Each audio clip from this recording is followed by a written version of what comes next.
नमस्कार मेरो टिकटकका para para साथीभाइहरू र मलाई धेरै साथ सपोर्ट गरिदिनु हुनुभएकोमा हजुरहरूलाई धेरै धेरै धन्यवाद। यति धेरै हजुरहरूले माया साथ सपोर्ट दिनुभएको छ। हजुरहरूलाई मैले हृदयदेखि नमन गरेँ र आज फाइनली थोरै राहतको सास फेरेको छ। हाम्रा शहीद भाइ बहिनीहरूले न्याय पाउने आश धेरै ठुलो जागेको छ। अब हुन त उनीहरूलाई त्यहाँसम्म पुर्याउनु पनि धेरै ठुलो हात हाम्रो बालेन सरको छ। उहाँ आफ्नो प्रधानमन्त्री भएको 24 घण्टा नबित्दै उहाँले यति ठुलो कदम चाल्नु भएको छ। उहाँलाई धेरै सल्युट छ।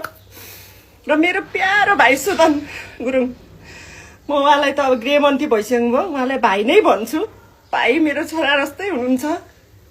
उहाँलाई पनि धेरै धन्यवाद छ, किनभने उहाँले जुन पशुपति आर्यघाटमा मेरो छोराको खुट्टा समातेर उहाँले कसम खानु भएको थियो कि म गर्छु भनेर, र म उहाँलाई जतिखेर भेट्छु नि उहाँले भन्नुहुन्थ्यो म गर्छु आन्टी, म गरेर देखाउँछु भन्नुभएको थियो। आज गरेर देखाउनु भयो। उहाँलाई पनि धेरै धेरै धन्यवाद।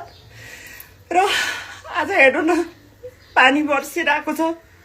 हाम्रा शहीद भाइ बहिनीहरूको सायद खुसीको आँसु बर्स्यो होला। यो अलिकति राहत खुसी बगेको छ कि, तर आज म यो रोगको खुसीको आँसु बगाइरहेको छु कि। आज धेरै खुसी छु। अब न्यायको सुरुवात भएको छ। हाम्रो बालेन सर रवि सरलाई सल्युट छ। र हामी शहीद परिवारले उहाँहरूलाई सक्दो सहयोग गर्छु।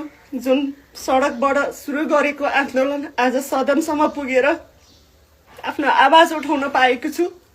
सबैलाई मेरो प्यारा टिकटकको साथीभाइहरूले मलाई साथ सपोर्ट कति खुसी दिनुभएको छ, कति धैर्य धारणा गर्ने गर भनेर खुसी दिए। म भन्नै सकिरहेको छैन कि आज म धेरै खुसी छु।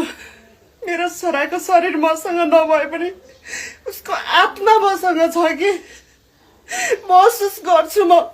र हाम्रो सबै शहीदको आमाहरूले पनि महसुस गर्नु होला, हाम्रो छोरा हामीसँगै छ कि। यसै गर्ने साथ सपोर्ट दिनु होला। गाली गर्नेहरूलाई धेरै धन्यवाद है। उहाँहरूले मलाई यति गाली गरेर नि उहाँहरूको गालीबाट मैले यस्तो गर्नु पर्दो रहेछ भनेर सिकेको छु। आत्मा बल बढाएको छु। हजुरहरूलाई नि धेरै धन्यवाद। यसरी साथ सपोर्ट माया गरिदिनु होला है। धन्यवाद हजुर।